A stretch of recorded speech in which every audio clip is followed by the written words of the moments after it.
I was in 1987. I was 7 years old, and my parents actually let me watch a VHS copy of Aliens. And I got to see Bishop ripped in half at the very end, and it was destructive to my psyche at the time, but it was also really cool because this dude's getting ripped in half. It's like, how do I do that? I'm interested. And I watched a lot of rated R movies after that and became even more interested. It's fun.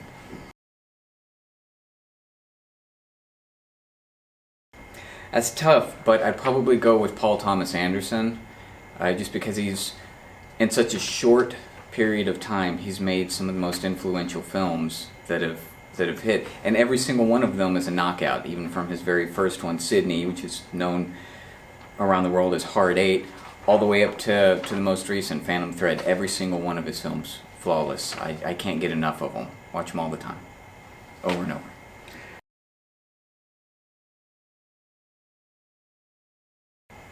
It's a hard question, but the one that always comes to mind is 12 Monkeys for me. And I remember seeing that when I was 16 in theaters, my 16th birthday as a matter of fact. And it really, for me, it showed that film could actually be more than just a linear story going from point A to B to C.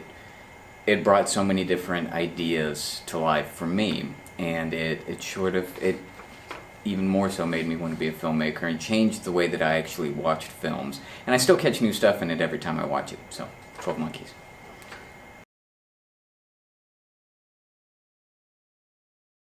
There's another one. There's a lot of them. Hudson Hawk.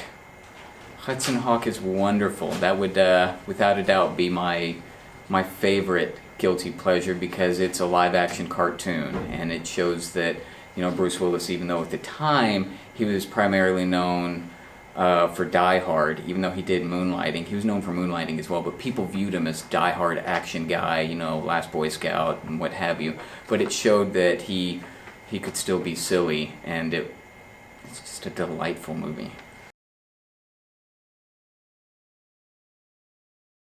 So my wife and I actually do a lot of quotes around the house, and one that we love to do, guilty pleasure, another guilty pleasure, I'm going to answer that question twice, from Con Air, you know, like, why didn't you put the bunny back in the box? You know, it's so easy, it's fun, and it works pretty much for anything. It doesn't really, but it's still fun to do just to confuse people.